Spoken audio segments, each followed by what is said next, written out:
ভাবি তুমি এখানে কি করতেছো? এমনি তোমার নিয়ে ঝামেলা চলতেছে, পরে বিপদ হয়ে যাবো। বিপদ নিয়ে আমি ভাবি না, তুই এত অসুস্থ আর আমি পাশের রুমে ঘুমাবো, এটা হয়?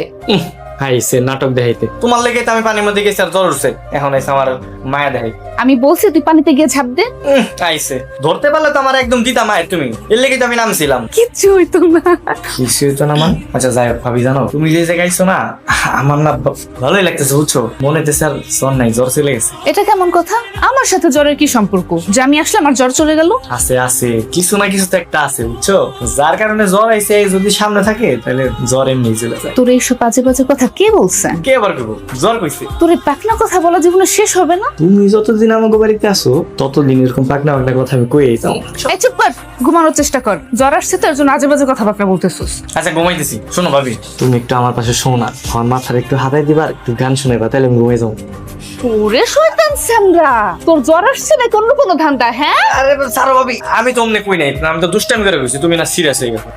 আচ্ছা অনেক রাত হয়েছে, এখন ঘুমা, তোর ভাই আবার কল করবে। আসি।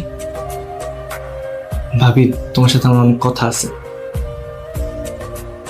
কথা বলার অনেক সময় আছে, এখন ঘুমা। যত বড় হইতেছে তত পাকনা হইতেছে, শয়তান একটা।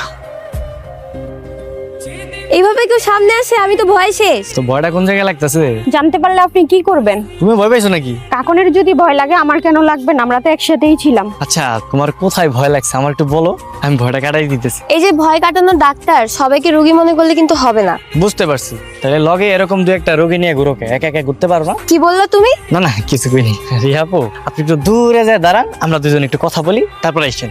বাসা থেকে নিষেধ আছে। এই জায়গায় দাঁড়া থাক, যতক্ষণ না পর্যন্ত আমরা কথা বলবো ততক্ষণ এই জায়গায় দাঁড়া থাকবে, আঙুলে থাকবি না।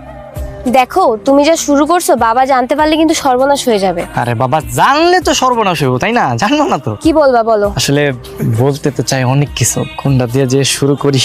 তোমার ভাবিকে নিয়ে শুরু করতে পারো, যাকে নিয়ে তোমার এত এত স্বপ্ন। আমাকে নিয়ে তো তোমার কোনো স্বপ্ন নাই। তুমি তো ওই যে ভালো একটা মুডে ছিলাম, মানে মুডের মধ্যে দিলা খোঁচাটা দিয়া। আমি কি এখানে ভাবিরে নিয়ে আইছি, তুমি ভাবিরে নিয়ে কথা কইতেছো কেন? তাহলে যা বলবা তাড়াতাড়ি বলো। আজকে রাইতে না আমি তোমার বাড়ি যাও। আমার বাড়িতে কেন যাবা? তোমার সাথে রাতের আধারে জ্যোৎস্নার আলোতে আলোকিত হতে চাই, জ্যোৎস্নার আলোতে বহুদূর চলে যেতে চাই, শুধুমাত্র তোমার সাথে। ওরে আমার ঢং, তোমার ঢং দেখলে আমার মনে হয় কি মনে হয়? যে সামান্য কিনা আমার বাবার সামনে যেতে পারে না, সে নাকি আমাকে নিয়ে যাবে জ্যোৎস্না রাতে আলোকিত হতে। যেদিন আমার বাবার সামনে যে দাঁড়াতে পারবা, সেদিন তোমার সাথে জ্যোৎস্নাতে না মঙ্গল গ্রহে যেতেও রাজি আছে। এই রিয়া আয়, আমরা চলে যাব।